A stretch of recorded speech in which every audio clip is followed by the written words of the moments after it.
The Roman Kingdom era, also known as the Regal period, is the earliest phase in Roman history, traditionally dated from 753 BC to 509 BC. According to Roman legend, the city of Rome was founded in 753 BC by Romulus, its first king and namesake. This semi-mythical beginning is deeply intertwined in Roman identity, with tales of Romulus and his twin brother Remus, who was apparently raised by a she-wolf, serving as symbols of Rome's resilience. During this era, Rome transitioned from an area made up of small communities into an organized urban settlement, laying the groundwork for its rise into a major Mediterranean power. The Roman kingdom was ruled by a succession of 7 kings, each contributing uniquely to Rome's early development. Romulus, the first king, is credited with establishing many of Rome's foundational institutions, including its military structure in the Roman Senate, which originally served as an advisory council to the king. The second king, Numa Pompilius, was known for his focus on religion and law, organizing Rome's priesthoods and religious calendar. He is often seen as the architect of Roman spiritual life, helping to balance the warrior ethos with divine order.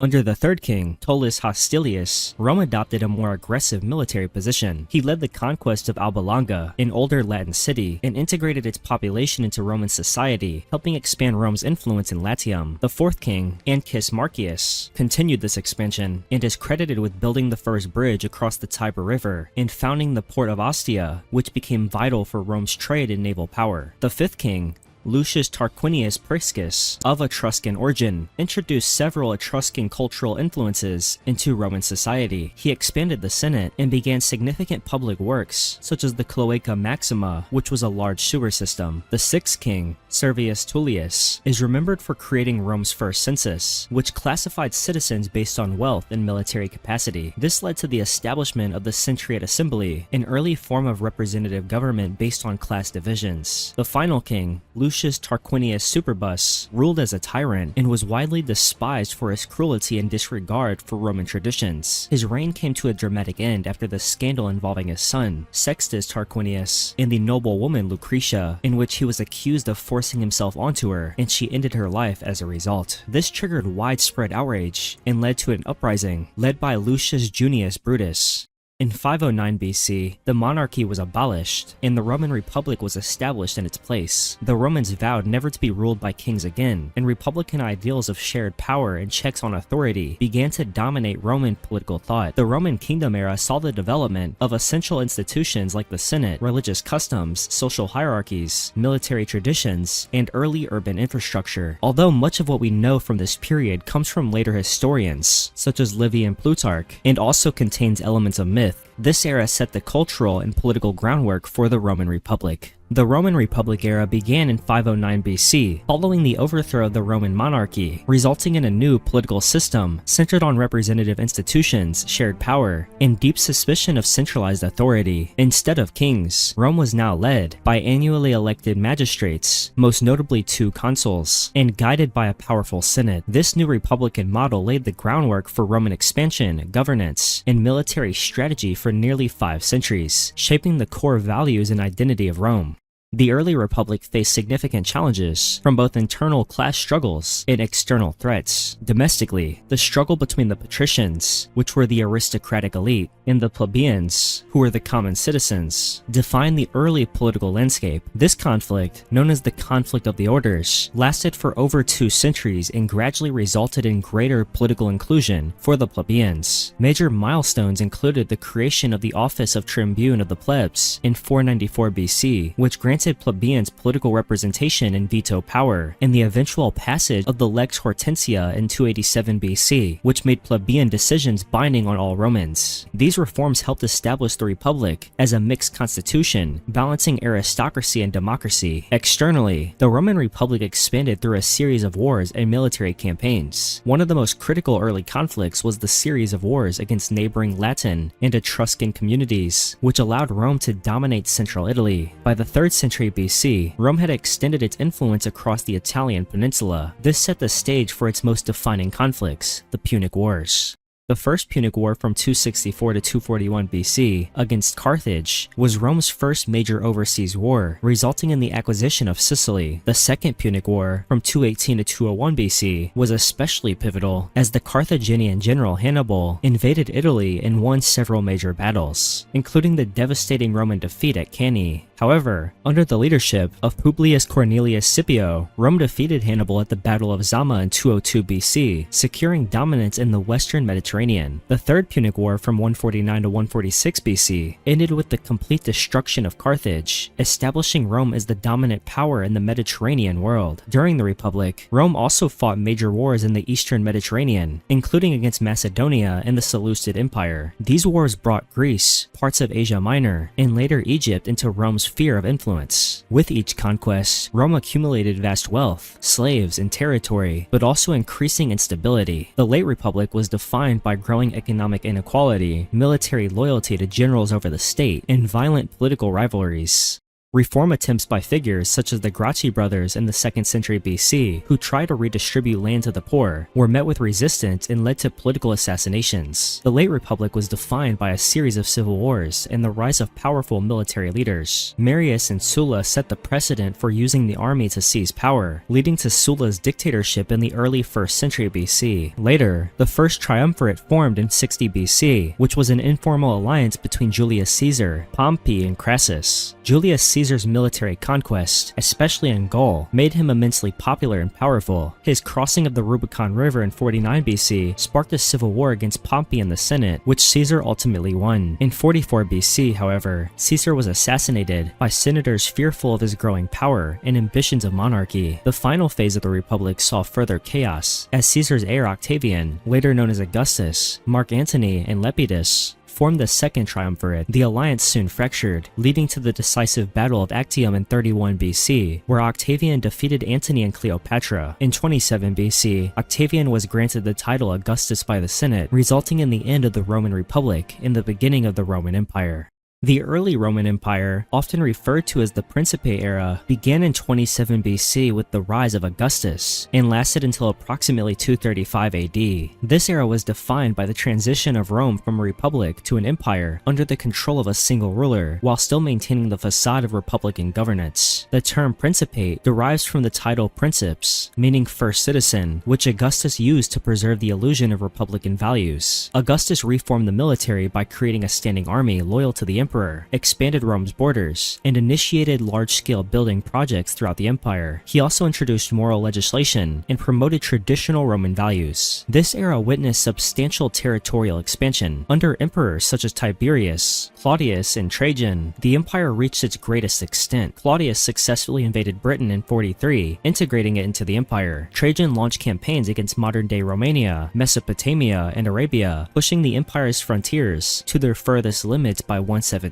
These conquests brought wealth and new people into the Roman Empire, strengthening the economy and culture. Domestically, the empire experienced long periods of peace and prosperity, especially during the Pax Romana, a roughly 200-year span of relative stability that began with Augustus. Roman cities thrived, connected by a vast network of roads and aqueducts that facilitated trade and communication. The economy flourished due to this infrastructure, the use of standardized currency, and the efficient collection of taxes. Roman engineering achievements, such as the construction of the Colosseum, aqueducts like the Aqua Claudia, and roads such as the Via Appia, symbolized the empire's power and innovation. One of the most stable and admired periods within this era was the reign of the five good emperors, including Nerva, Trajan, Hadrian, Antoninus Pius, and Marcus Aurelius from 96 to 180. These emperors were known for their effective governance, military competence, and commitment to public welfare. Hadrian, for example, consolidated and secured the empire's borders, famously building Hadrian's Wall in Britain to defend the northern limit of Roman territory. Antoninus Pius presided over one of the most peaceful reigns in Roman history. Marcus Aurelius, a philosopher king, faced renewed pressure from Germanic tribes, but is remembered for his stoic writings and dedication to duty. Despite these successes, the seeds of future instability were sown during this period. The increasing importance of the military in political matters meant that emperors increasingly needed the army's support to rule.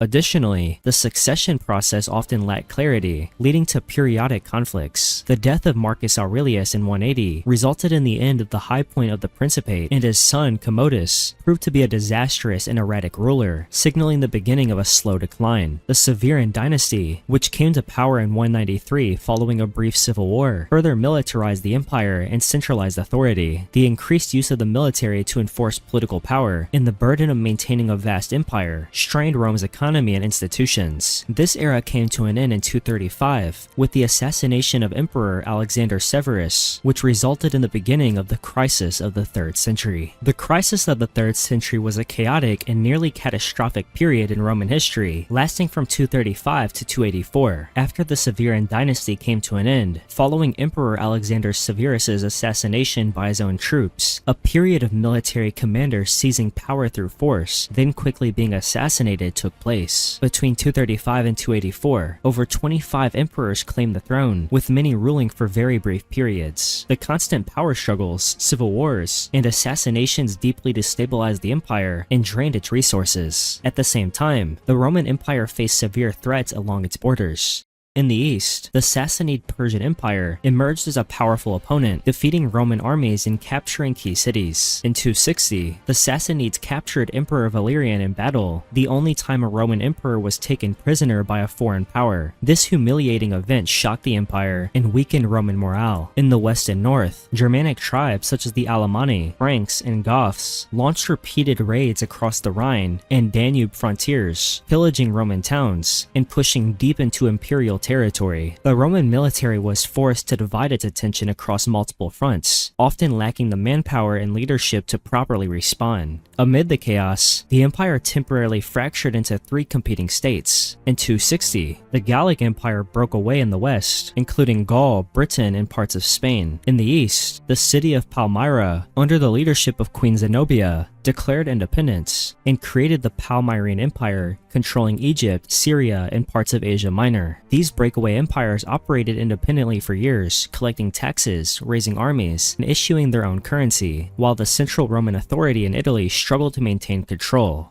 Constant warfare and invasions disrupted agriculture and trade, leading to food shortages and declining urban populations. A devastating plague further reduced the population and workforce, worsening the empire's economic troubles. Despite the turmoil, some capable leaders emerged. One of the most important was Emperor Aurelian, who ruled from 270 to 275. Aurelian is credited with reuniting the empire by defeating both the Gallic and Palmyrene separatist states. He also fortified Rome with new walls, reorganized the military, and attempted to stabilize the currency. Though assassinated before completing his reforms, Aurelian's efforts resulted in a turning point in restoring imperial strength. The crisis of the 3rd century came to an end in 284 with the ascension of Diocletian. Recognizing that the old system was no longer viable, Diocletian instituted fundamental changes that transformed the empire into what historians call the Dominate. The crisis of the 3rd century was one of the most dangerous moments in Roman history. It exposed deep flaws in the imperial system and nearly led to the collapse of the empire, but it also forced Rome to evolve. While the crisis resulted in the end of the old Roman world, it also brought in the emergence of a new and even stronger era of the Roman Empire. The late Roman Empire, often referred to as the Dominate era, began in 284 with the rise of Emperor Diocletian and lasted until 395. Unlike the earlier Principate, which had maintained the illusion of republican traditions, the Dominate was overtly autocratic. Emperors no longer styled themselves as first citizens, but instead embraced titles and customs that emphasized their supreme authority and divine status. Diocletian recognized that the empire was too large and complex to govern efficiently from a single center, which led him to introduce the Tetrarchy, a new form of rule that divided the empire into 4 regions, each ruled by either an Augustus, meaning a senior emperor, or a Caesar, meaning a junior emperor. He himself ruled as a senior Augustus in the east. This division was designed to improve administrative efficiency, ensure smoother succession, and allow for rapid military responses across the empire. Diocletian also enacted wide-reaching reforms. He expanded the imperial bureaucracy, separating civil and military authority to reduce the risk of rebellion. He introduced a new tax system based on land and population, designed to bring stability to imperial finances.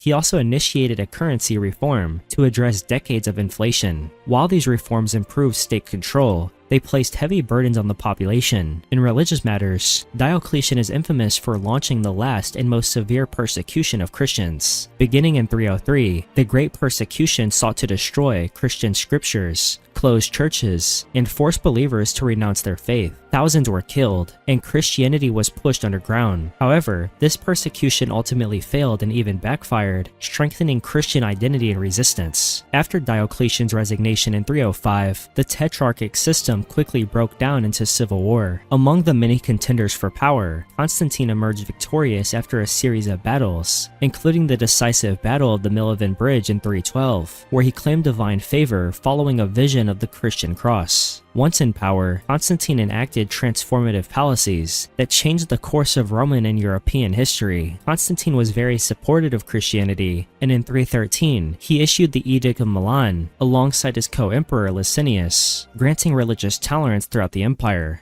He later became the first Roman emperor to convert to Christianity, actively supporting the church with imperial patronage and integrating Christian structures into state institutions. Under Constantine, Christianity began its evolution from a persecuted sect to the empire's dominant religion. Another major achievement of Constantine was the founding of Constantinople in 330 on the site of the ancient city of Byzantium. Built as a new Rome, the city became the capital of the Eastern Roman Empire and a vital center of politics, culture, and Christianity for over 1,000 years. The final major figure of the Dominate era was Theodosius I, who ruled from 379 to 395. He is most notable for making Christianity the official religion of the Roman Empire through the Edict of Thessalonica in 380, which declared Nicene Christianity as the only legitimate imperial faith. Theodosius also suppressed pagan rituals and closed many temples, further cementing the transformation of the Roman world from pagan to Christian. This era formally ended in 395 when Theodosius I died and permanently divided the empire between his two sons, Arcadius in the east and Honorius in the west. This resulted in the final administrative split of the empire, setting the stage for the eventual fall of the Western Roman Empire in 476.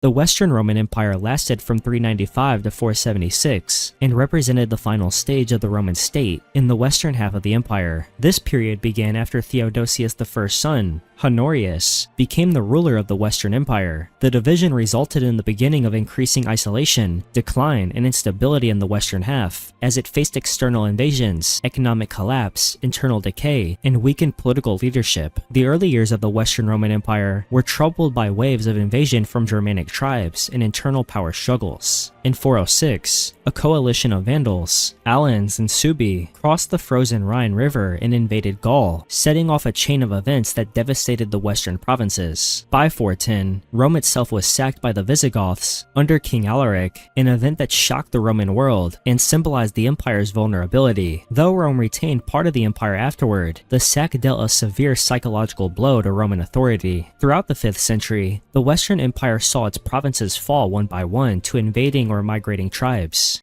Britain was advantaged around 410, as Roman forces were withdrawn to defend Italy. In 439, the Vandals captured Carthage in North Africa, depriving the empire of one of its wealthiest provinces and a major source of grain. Meanwhile, in Gaul and Hispania, the Visigoths and Franks steadily carved out independent kingdoms. One of the most influential figures during this era was Flavius Aetius, a Roman general who wielded considerable power as the empire's chief military commander. Aetius is best known for leading the Roman forces against Attila the Hun at the Battle of the Catalaunian Plains in 451. This battle, fought in Gaul with the aid of Visigoth allies, halted Attila's advance into Western Europe and was one of the last major military victories of the Western Roman Empire. However, Aetius was assassinated in 454 by Emperor Valentinian III, which destabilized the already fragile political order and led to further military decline. The economic situation during this period also deteriorated significantly. The loss of key provinces reduced tax revenues, while the cost of defense continued to rise. The end of the Western Roman Empire came in 476, when the Germanic chieftain Odoacer overthrew the last Western Roman emperor, Romulus Augustulus. Despite its collapse, the Western Roman Empire left behind a major legacy. The Latin language, Roman law, Christianity, and Roman administrative structures continued to influence the kingdoms that emerged in its place. Meanwhile, the Eastern Roman Empire, also known as the Byzantine Empire, would survive for nearly 1,000 more years, preserving and transforming the Roman legacy.